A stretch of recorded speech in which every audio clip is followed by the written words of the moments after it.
The next, so again, I think looking at how that ideological piece informs the institutional piece, I think is really important, because I think they sort of work together. It's the ideology of individual people who are sort of crafting the policies, the practices, the unspoken aspects of institutional culture. But in the end, it's the institution that allows that to happen. It's the institution that allows the perpetuation to happen. So we have to address this on both ends. The problem is, in too many institutions, the focus of addressing it is just on individual attitudes and beliefs. And that's important, but we also have to look at how it's enacted institutionally. The next layer is called cultural racism, and this is messaging about white superiority through sources that control the means of perception. So it might be educational materials, social mores, and that sort of thing. The last layer is called structural racism. This is, or some people might say systemic racism.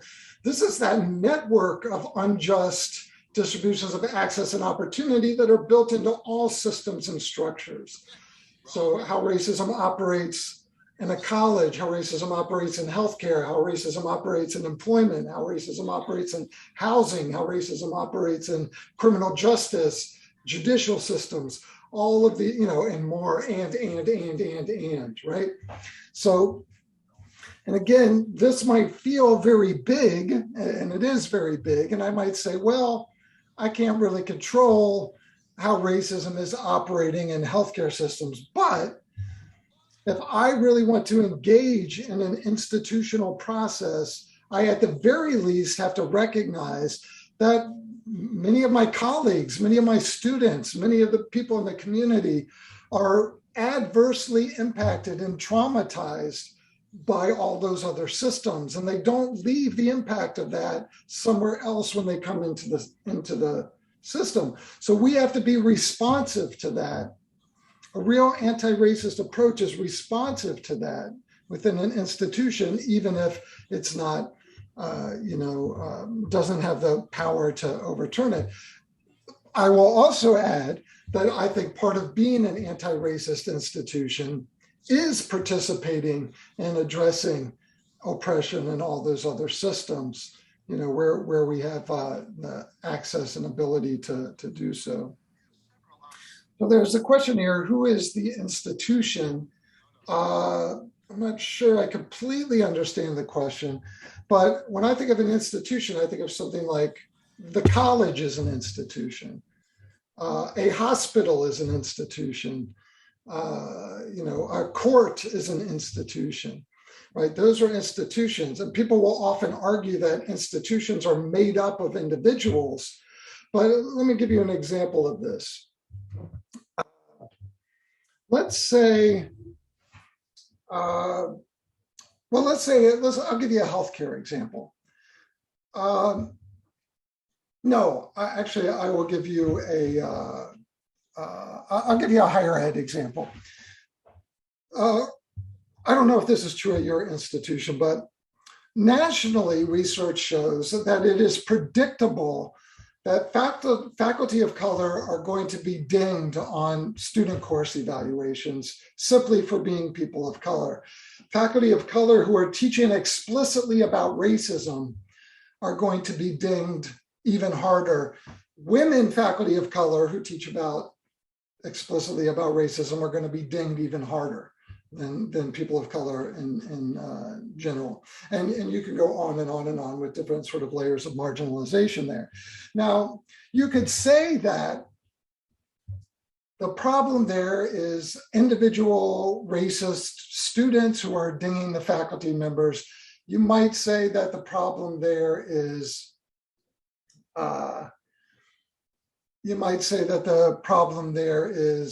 individual people who are creating these tools for course evaluations and that sort of thing. But in most institutions of higher ed, those tools are still being used to decide on things like tenure and promotion. So you have committees who are reviewing that data.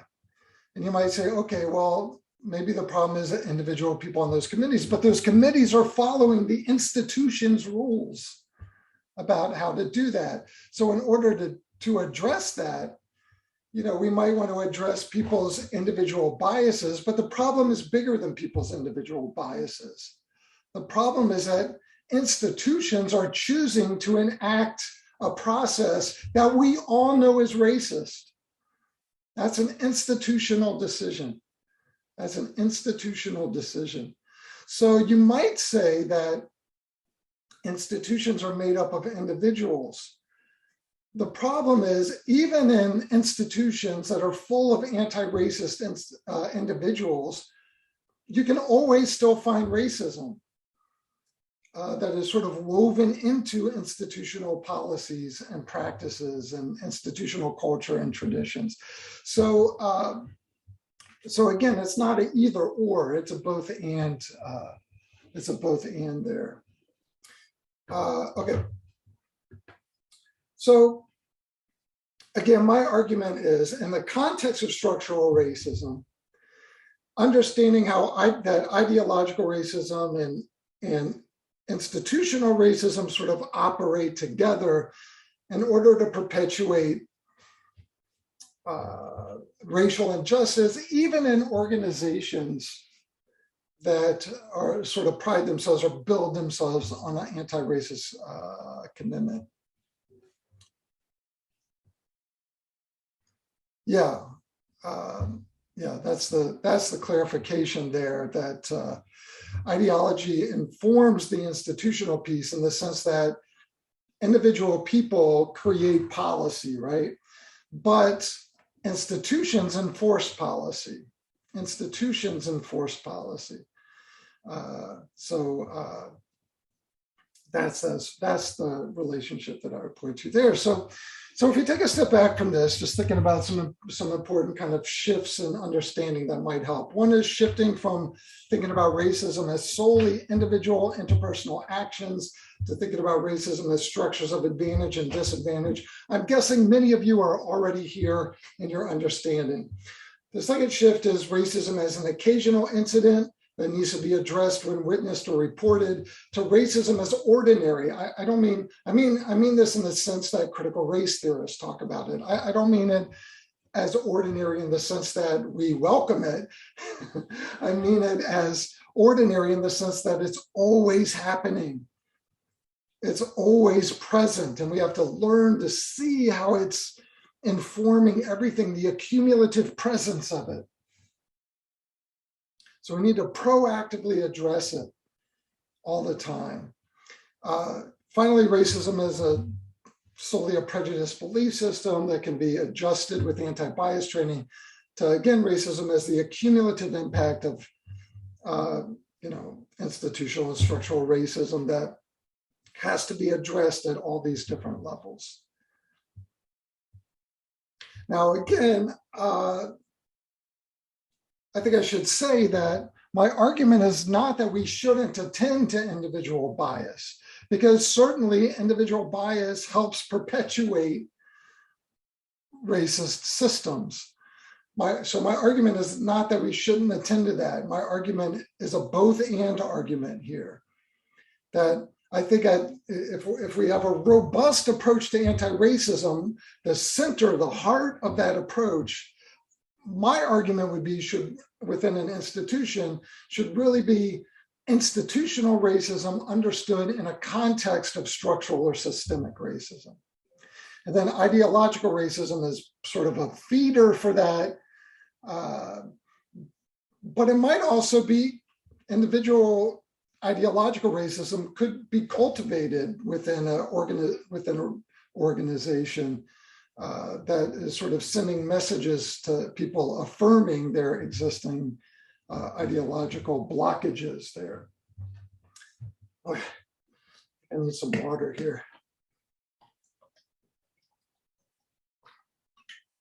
All this talk of anti-racism makes me dehydrated. Okay, it's important to drink water. So the next thing I want to talk about is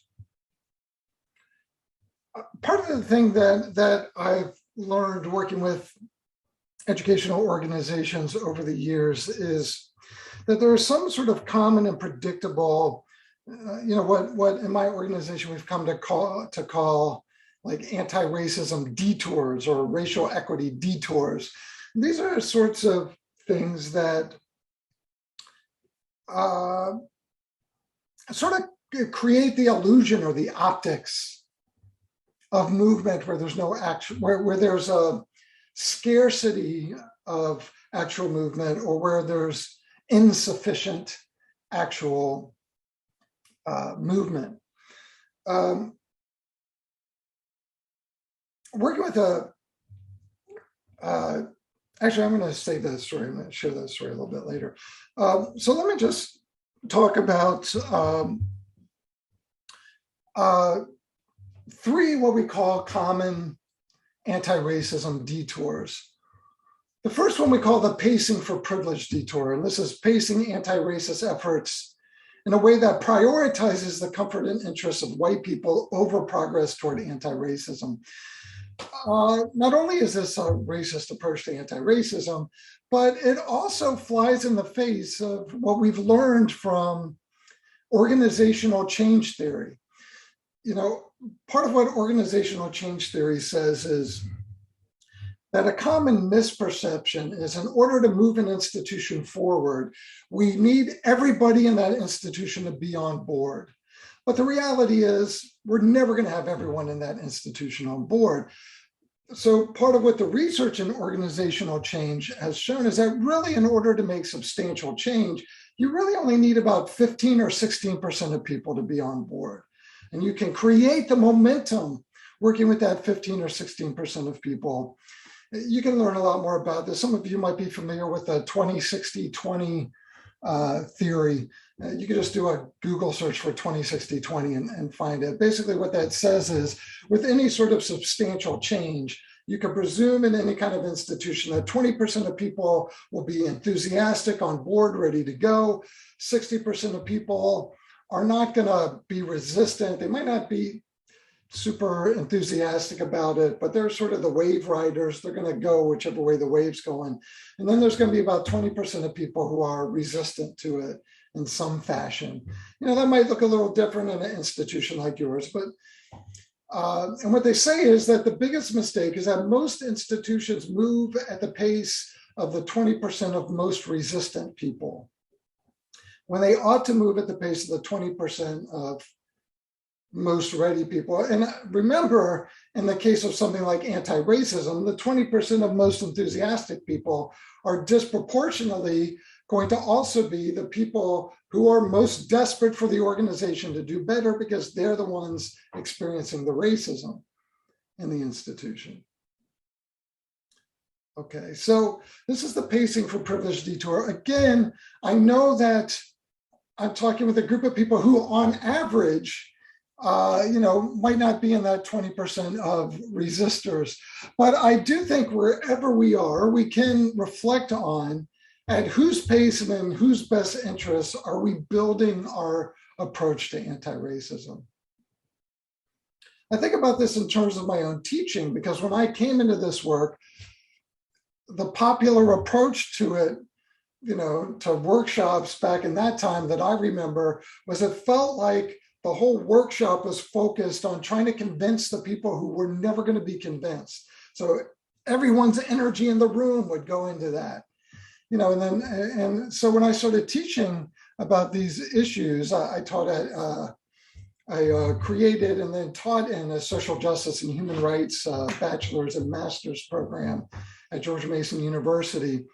So when I was, I found myself when I started teaching about these things to kind of use that process, but then I thought, well, wait a second, students of color, students of the global majority are paying the same tuition as these other students, so why am I pacing? And so I switched my whole approach and I said, from now on, my pedagogy is going to be based on the 15 to 20% of the students in this class who are most enthusiastic and ready to roll with it. And then maybe I'll provide individual support with other people and help bridge them. And what I found was when I adopted that approach that everybody moved further along, even the resistant people, because I was setting the expectation. We're not going to slow the progress because you're uncomfortable with it. We're going to do the right thing. And then you have to adjust to it instead of people who traditionally have been marginalized having to adjust to the marginalization, which is what happens in most institutions. The second detour we call the celebrating diversity detour. This is mistaking celebrations of diversity for progress toward anti-racism. There's nothing wrong with celebrating diversity. But one thing I'll say is, a lot of institutions who hire people to, do the anti-racism work, or like the equity specialist or equity director, oftentimes that person is then assigned to lead all the celebration things, Black History Month and those sorts of things. And probably somebody should be doing those sorts of things. But, there's nothing about celebrating diversity that identifies or eliminates racism, which is really what anti-racism work at its heart ought to be doing.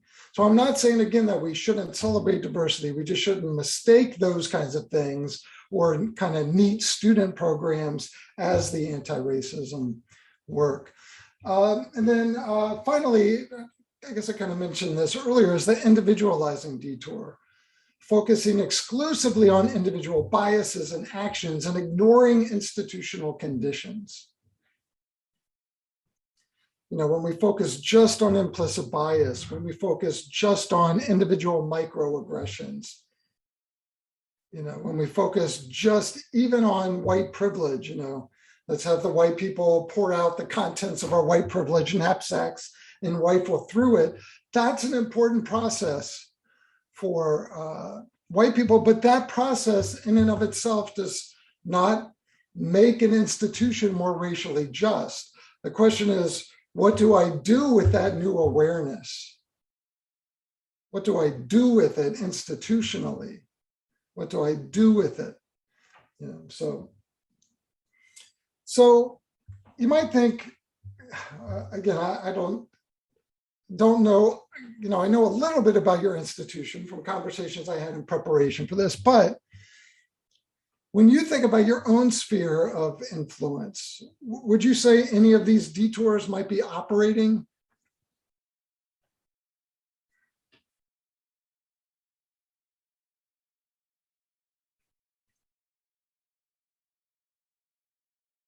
Donald says all of them. Carolina says all of them. Yeah. So again, I might think about these individually. How am I pacing for privilege? How am I sort of picking the low-hanging fruit of celebrating diversity over the harder transformative work of anti-racism? How am I framing this as an individual thing rather than an institutional thing? But then I can also look institutionally. How are these built into and supported by and even rewarded by? I mean, again, that's the challenge, is that the neat student program, might make it into the local media as a cool thing that people are doing. But the real sort of grinding, identifying the ways racism is operating and eliminating the racism, that's going to elicit a little different response. Right? So, I mean, this is a challenge I would put forth to leaders, is how are you rewarding the people who are doing this work most vigorously? How are you rewarding them? I mean, I don't want to project this onto your college, but the reality is, I mentioned like these universities and colleges that have really big reputations for their social justice work, like University of Maryland, College Park. I worked there for 5 years. What I found working in a place like that, working at George Mason University, a couple other places, was that in a lot of institutions, it's easier to get by as a racist than it is to get by as an outspoken anti-racist. Like my life would be easier just going along with the racism, than it is if I'm speaking up and making people uncomfortable and speaking truth to power. And that's really a failure of leadership. In an institution that's healthy, the people who are, that's committed to anti-racism, the people who are speaking up the most vigorously really should feel like they're the center of institutional culture. And the people who are more resistant should be wondering whether they belong there. And as you all know from working in maybe other institutions other than your current college maybe, is how often the people who are the most outspoken eventually find whatever institution they're working at unbearably hostile. So they're the ones who are always moving, trying to find some position, where's a place I can feel safe, telling the truth. So, okay. So the way to use these detours, because, I don't want to just sort of admire the problem, they're really supposed to be sort of a helpful tool. Sorry, more water. I think I might also need a lozenge. See, that's how you're getting old, when you call these lozenges. I just sounded like my parents.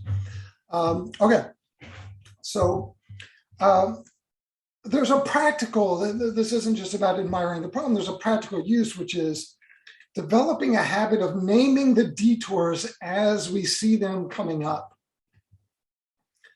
It's like, okay, we're talking about our commitment to anti-racism and what we're going to do, and somebody says, well, maybe we should have some anti-bias training, and people get excited about that, and somebody can say, it kind of feels like we're taking the individualizing detour there. Anti-bias training is important, but what about the institutional stuff that we're trying to address? So using it as a tool, being able to name it, it's like, oh, it kind of feels like we're pacing for privilege here a little bit. So can we look at that and think about who is it that we're prioritizing in this conversation? The flip side of the detours are what we call basic principles of anti-racism literacy. And I'm just going to share three of these. I wrote an article. It's more focused on K-12 level, but I think you'll still find the ideas relevant. The title is Avoiding Racial Equity Detours, and you can find it free online if anybody wants to read more about that, Avoiding Racial Equity Detours.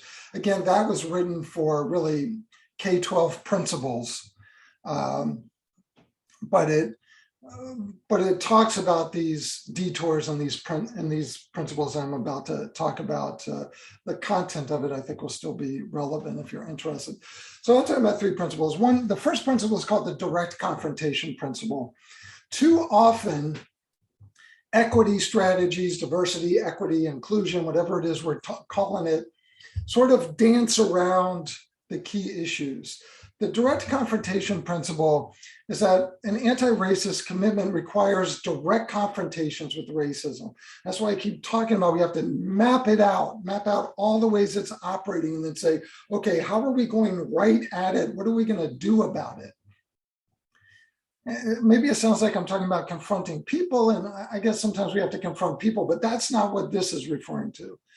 This is referring to identifying racism, eliminating racism, rather than identifying racism and then celebrating diversity as a way to obscure the racism, or identifying racism and then having 3 years of dialogue about whether the racism is actually racism, or whatever other sort of dances that tend to happen. We want to avoid strategies, programs, and initiatives that aren't a threat to the actual racism.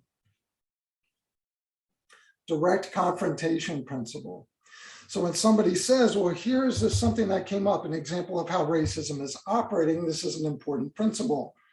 What we want to do is first This will get to a next thing I'm going to introduce really quickly in a second, but I think of it in layers. I think there's like the respond to racism layer and there's the redress racism layer. The respond layer is, in the moment, can I name the racism as racism? Can I engage people in a conversation about it? Can I talk about what makes the racism racism? You know, do I have the skills to do that? But the redress layer is a little more complicated. We're going to talk about this more when I do the workshop part later on. But the redress layer requires us to get at root causes. I'll just give you a really quick example of this. I was working with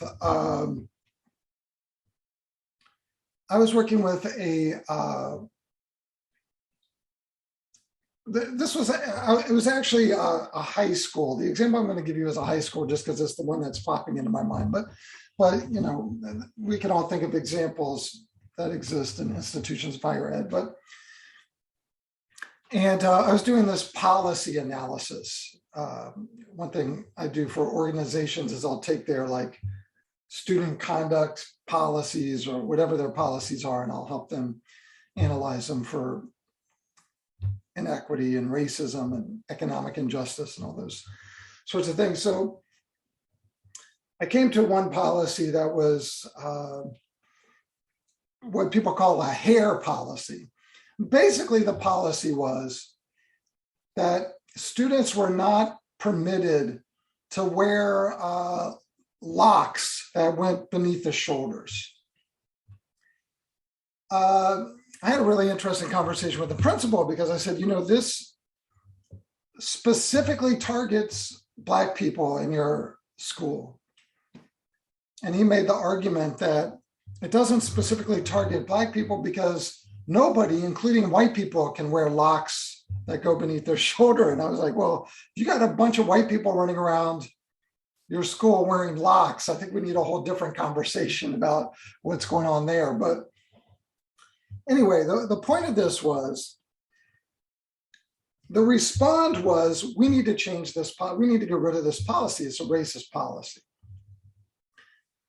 So that's the confrontation with it. Let's focus on, here's a racist policy. We need to address it directly, get rid of the policy or whatever the solution is. But that's not even enough. Because the bigger question is, as an institution, how did we end up with a racist policy? What was the thinking that created this policy? What was the process of people sitting around a table creating this policy and then looking at it and saying, yeah, that looks like a good policy? Because if we don't address that, then yeah, it's great that we changed policy, but the racist thinking that created that policy still exists and is going to keep informing other things. So we need to change the things that are doing damage, but we also need to change the ideologies and institutional cultures that created the things that are doing damage.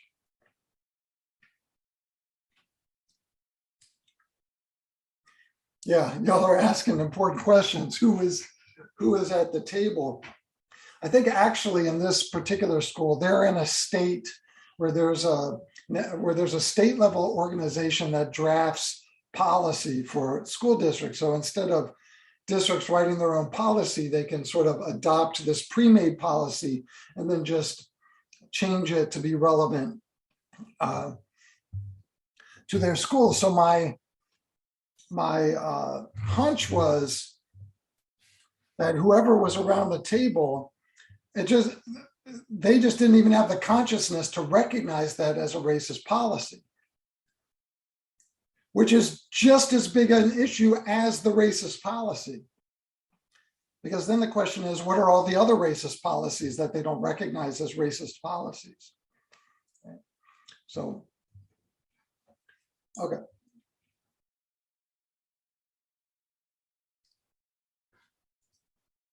The second principle is called the prioritization principle. The prioritization principle is sort of what I think of as the deeper way of thinking about the equality, equity distinction. The prioritization principle says it's not enough to give everyone the same thing. If disparities in access and opportunity exist, the only way to eliminate the disparity is to prioritize the people who have experienced the disparity. So it's actually prioritizing, not just giving equal attention to, but prioritizing the interests of people whose interests historically have not been prioritized. Prioritizing, again, if we want to think about this around race, it's like, okay, well, how do we prioritize the best interests, the joys, the needs, the insights? How do we prioritize those of people of color, BIPOCs? How do we prioritize those in all the ways in which, and for as long as we have historically prioritized the best interests, joys, et cetera, of white people? That's the prioritization principle. That's what will address the historical and present disparity. Without that, we might give everyone a little bump in access and opportunity, but we're not addressing the disparity. We're not addressing the disparity. That's why equality is not the goal. In a context of inequitable access and opportunity, equality simply reproduces the distribution of access and opportunity. And then finally, the fix injustice, not people principle. Anti-racism efforts never focus on adjusting the cultures, mindsets, values, emotions, grittiness of people who are marginalized. They always focus on transforming, eliminating the conditions that marginalize people. So again, I don't know how this might be operating there, but having programs that, it's important to have maybe mentor programs, support system programs, and that sort of thing. But we want to be careful that we're not sort of replacing equity and justice efforts with efforts that are about helping people adjust to the inequity and the injustice. Okay. Exactly, Aaron. This speaks directly to the deficit ideology. So we're getting close to being out of time here, and I want to cover one other thing. So we're not going to actually do this interactive thing, but I will ask you to reflect on,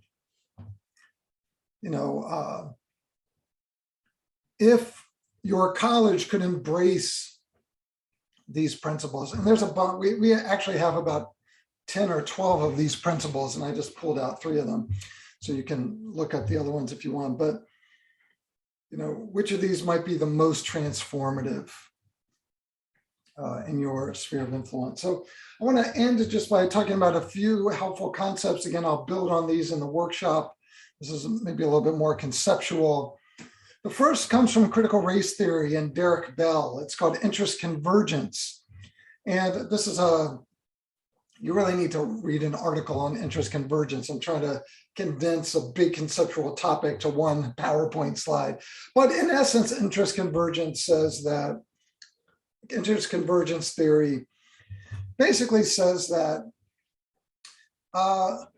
historically progress on civil rights and anti-racism has happened when it benefits white people, when it, or white dominant institutions. When the interests of white people and white dominant institutions, when their interests align with the interests of civil rights, racial equity, anti-racism. And then as soon as the interests diverge, most organizations will sort of divest their interest there. Whoops. So, like I said, racial justice gains are generally made only when they benefit white people. So what does this look like in terms of diversity and inclusion efforts? Generally, educational leaders know at the very least that the optics of concern about racism, optics are important. So most anti-racism efforts are high on optics. interesting student programs, maybe some little shifts in the curriculum and that sort of thing. However, this should say most institutions, darn it, most institutions of higher ed fall considerably short of addressing anti-racism in more serious and redistributive ways, because that's where the interests diverge. That's where the interests diverge. So one thing, again, we can think about for ourselves or as a college is, what is the point of divergence? So most people in the institution or the institution itself is willing to engage in this and this and this, and there's not much resistance, but we get to this point, and now people are becoming a little more protective. Where is the point where the interests of racial advantage conflict with the interests of racial justice? And I think especially as a white person thinking about anti-racism, I have to grapple with this for myself.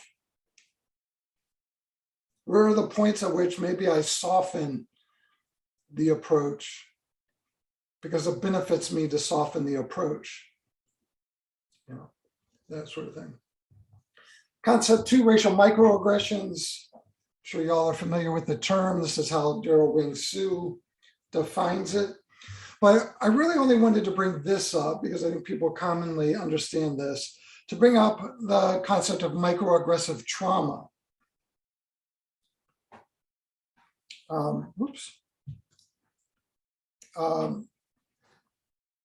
So I just see that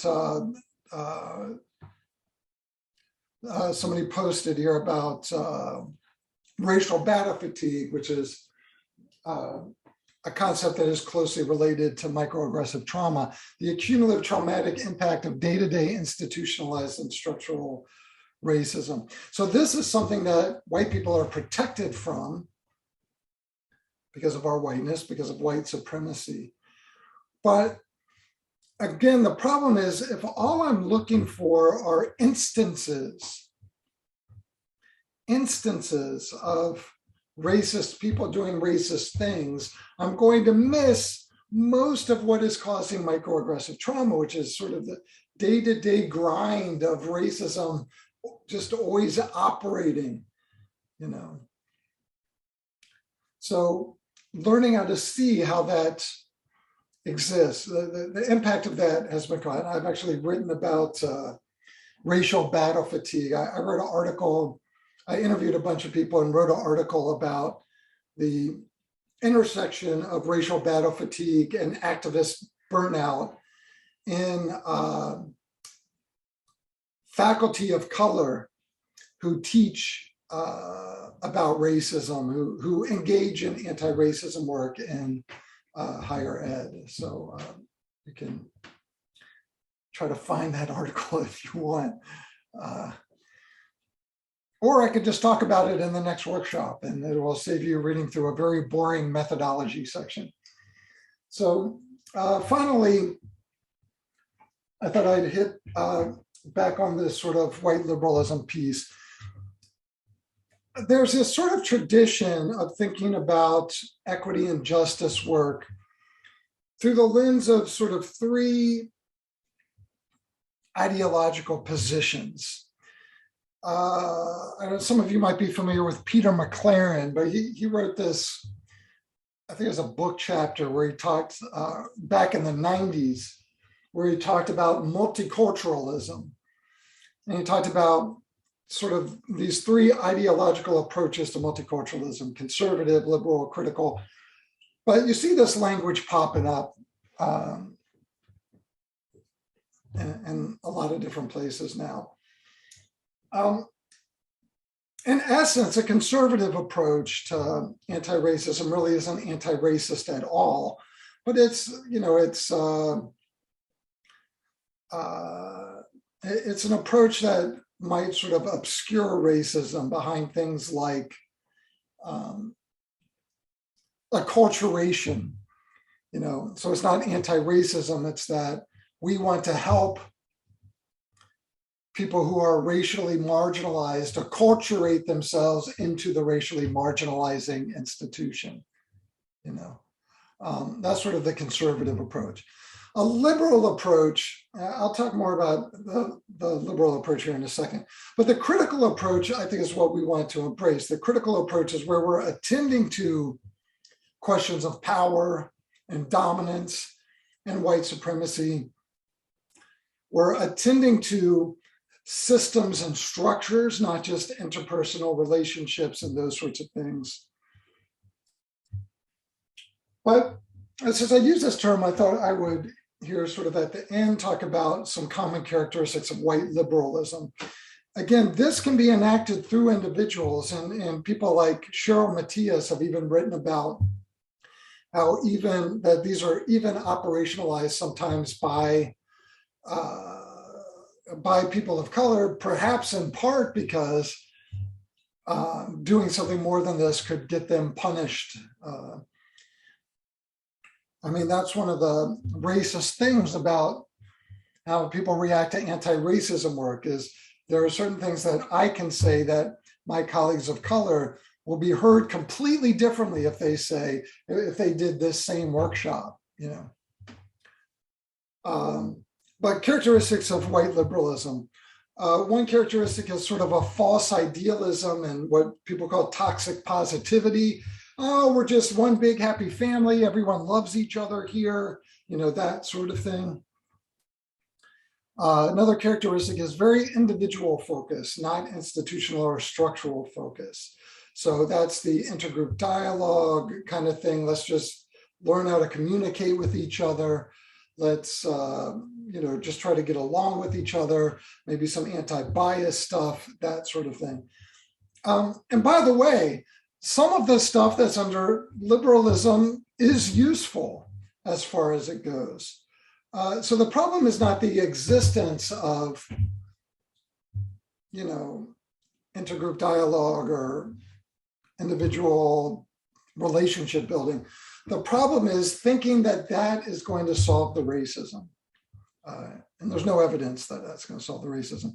Heavy on celebrating diversity, light on racial justice.